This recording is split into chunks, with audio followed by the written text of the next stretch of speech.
Hello， 大家好，我是德老万。今天说一下3、4千的空调应该怎么选。先点赞收藏，我们正式开始。3、4千这个价格下，空调的性能和品质其实都是不错的。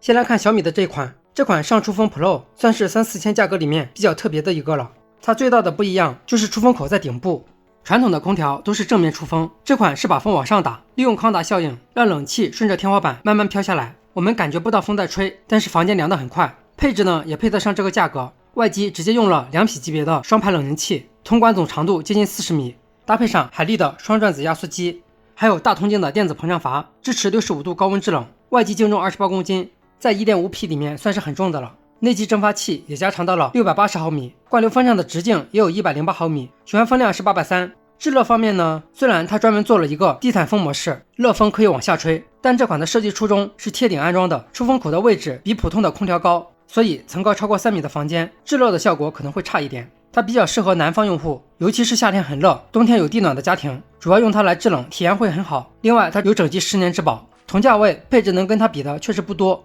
小米的那款是靠结构创新解决了直吹问题，格力这款靠的就是导风板，它用了2个独立控制的导风板，一大一小，制冷的时候2个板一起把冷风往上抬，冷气就能顺着天花板飘，然后再自然下沉。格力管这个叫沐浴式制冷。制热的时候呢，大板关上，小板垂直往下打，热风贴墙送到地面，脚会先暖起来，这就是它最核心的优势，不靠大风量硬吹，靠导风板把风送到该去的地方。再来看一下配置， 1.6 排的铜管，凌达压缩机，电子膨胀阀，循环风量是768立方米每小时，能效比是 5.33， 配置上还是可以的。这款还有另外一个亮点，就是塞了一个 AI 芯片，它能学习你房间的保温习惯，提前调节功率，不是等温度掉了再猛吹，省电能力还是很不错的。整机呢也是10年的质保，品质性能都是没有问题的。缺点就是这个 1.6 排的铜管，配置不是最猛的，不过格力的优势在于调教和耐用，也不在配置上，比较适合看重品牌，追求省心，希望风感舒适一些的朋友。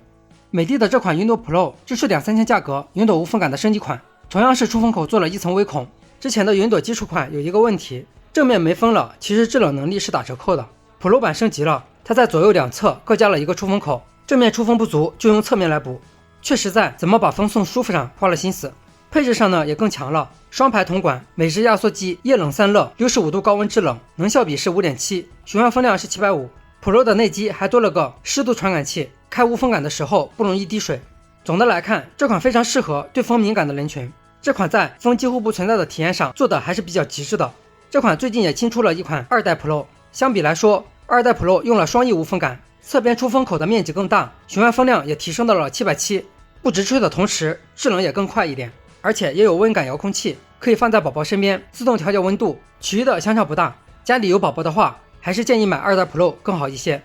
接下来说2款2匹的空调，如果卧室比较大，超过25平，或者是想给家里的小客厅大开间配台挂机，那么2匹的会更合适一点。美的的这款还是不错的，双排铜管，美制压缩机，电子膨胀阀，900的循环风量，能效比是 4.74， 支持酷省电模式，性能省电都不错。风感方面呢，导风板加快了 60%， 制冷也不直吹，整体上还是不错的。海尔这款呢，960的风量，更大的压缩机，更重的外机，用料比较猛。这款的一个特色就是净味功能，自清洁能分解异味，如果家旁边有餐厅或者是室内有味道，这个功能很实用。总结一下，这个价格更适合有特殊需求的用户，怕直吹，母婴家庭，大空间，或者是看重品牌，不想直吹，那就选小米的上出风 Pro。